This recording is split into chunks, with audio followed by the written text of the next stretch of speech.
5 жылдың ішінде өзімнің жинаған тәжірибеммен қоса жасаған қателіктерімді қорыта келе өзімнің құрған 6 ережем. Бірінші ереже жаман көңіл күйде, эмоцияда сауда жасамау. Яғни нарыққа, рынокқа таза баспен және де былайша айтқан кезде сенімділікпен оралу. Екінші ережем ешқандай анализсіз сделка ашпау.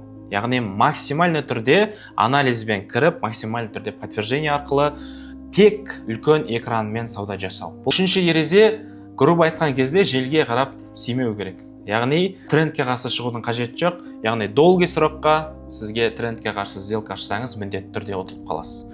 Келесі ереже азартқа кірмеу, маржинальный торговля, яғни үлкен маржаларды қолдану арқылы үлкен плечомен сауда жасамау. Келесі ереже қатты импульсный движение кезінде сделкаға кірмеу. Неге? Өйткені қатты баға қозғалғаннан кейін бірден қайтып кету шансы көбірек. Осындай кезде кіріп ұтылып қалу шансыңыз көп болады. Алтыншы маңызды ереже риск менеджмент сақтау, яғни стоп-лосс take profitті міндетті түрде қолдану. Өзіңіздің депозитіңізді бір ғана сделкаға рисковать етпеу және бүкіл депозитіңізді общий рисковать етпеу. Және де ең басты ереже бұл ашкөздік 7 үлкен күнәлардың бірі болып табылады. Егер де сізге трейдингтен табыс табу қызық болатын болса, маған комментарийға сабақ жүзін жазып жіберетін болсаңыз, мен сізге трейдингке байланысты мини сабақ жіберетін боламын.